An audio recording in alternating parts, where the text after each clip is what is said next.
Hello, everyone. Welcome back to Lily and Liam Talks. I'm so happy you're here with us today. How are you feeling? I hope you're having a good day. And if you're not, well, this episode might actually help. Hey everyone, great to have you back. Today's topic is a little different. It's not just useful English, it's also really relatable. That's true. We're talking about breakups today.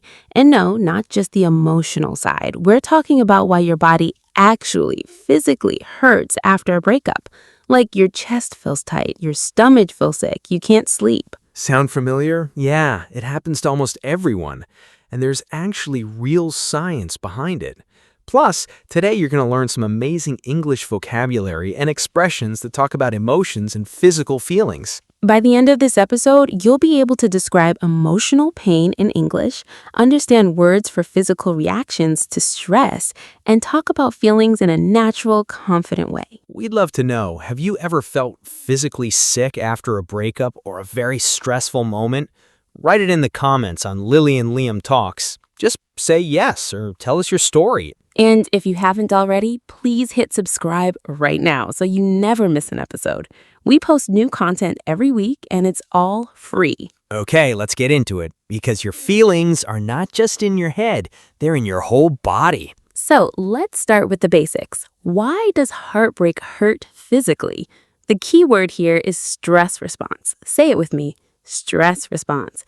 This means the way your body reacts when something very upsetting happens. Right. When you go through a breakup, your brain treats it like a danger signal. It's like your body thinks something is wrong, like a threat.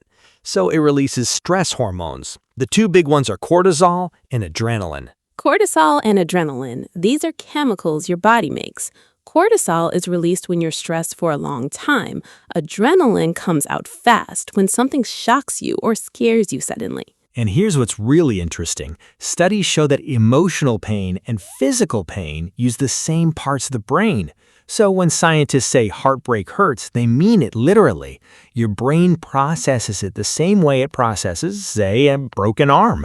Wow. So it's not just being dramatic, it's actually real pain. And I think a lot of learners don't know the word literally well. Literally means in a real, true way, not just as an expression. So heartbreak literally hurts. Exactly. Now, can you think of a time when you felt emotional pain that also felt physical? Maybe a tight chest, a stomach ache? Write it in the comments. We want to hear from you. The negative form here is easy. We say it doesn't only hurt emotionally, it hurts physically too. Or the pain isn't just in your mind, it's in your body. Great.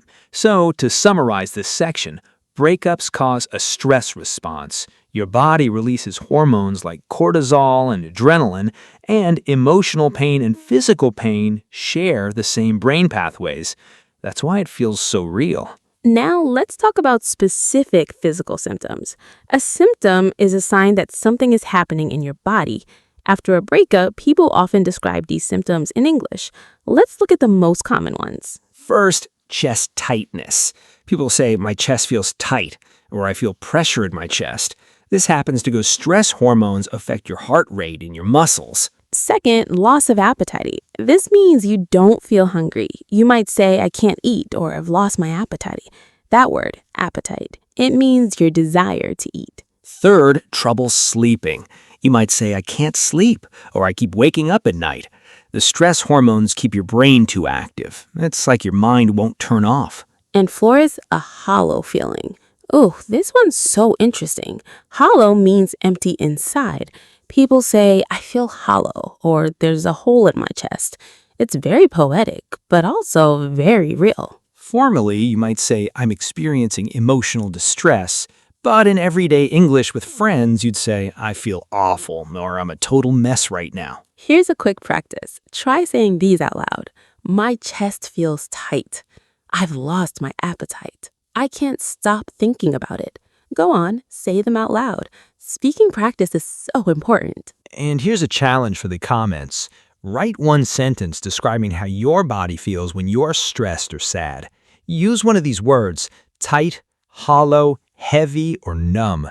Numb means you can't feel anything. Post your sentence on Lily and Liam Talks. Okay, let's go a little deeper. There's something called the withdrawal effect. withdrawal, withdrawal. This is normally a word we use for drugs or addiction, but scientists now use it for relationships too. Here's why. When you're in a relationship, your brain releases a chemical called dopamine. Dopamine is your brain's reward chemical. It makes you feel good, warm, happy. Every time you see your partner, get a text, share a meal, dopamine. So, when the relationship ends, suddenly that dopamine is gone.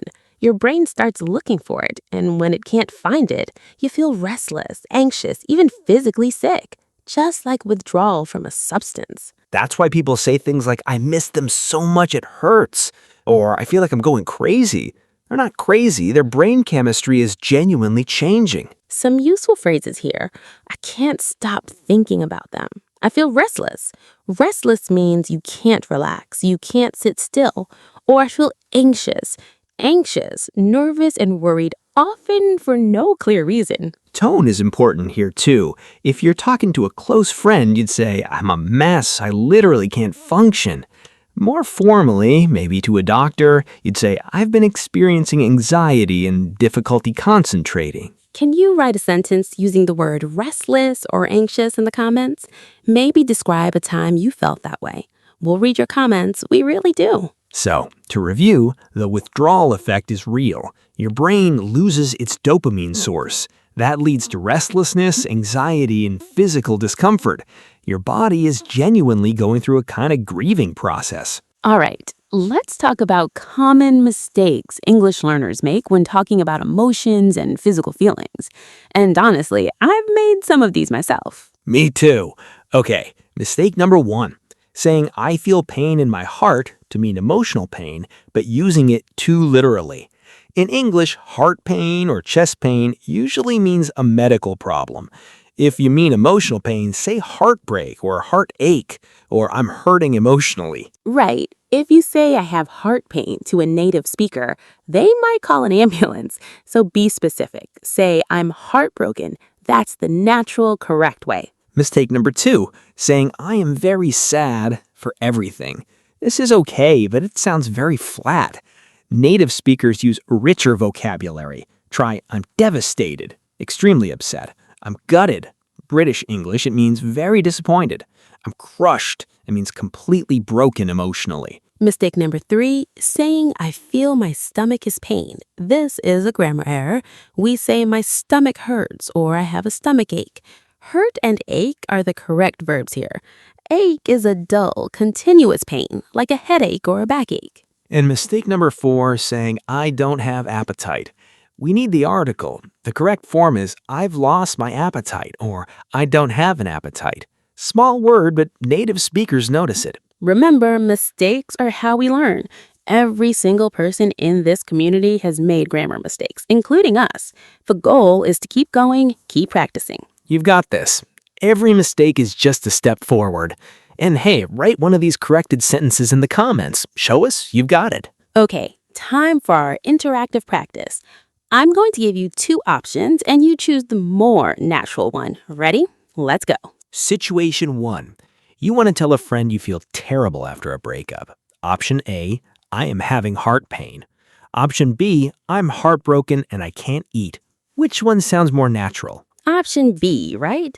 Heartbroken is the right word, and adding I can't eat makes it sound real and relatable. Situation 2, you can't sleep because you keep thinking about your ex. Option A, I feel restless and I can't turn my mind off. Option B, my brain is making too much thinking. Option A wins. Turn my mind off is a perfect natural phrase. Situation 3, you want to explain to a doctor that stress is affecting your body. Option A, I am feeling numb and I've lost my appetite. Or option B, my body is not good from emotion. Definitely option A. It's clear, natural, and uses real vocabulary. Now, here's your challenge. Create your own sentence using one of today's words, heartbroken, restless, numb, hollow, or devastated.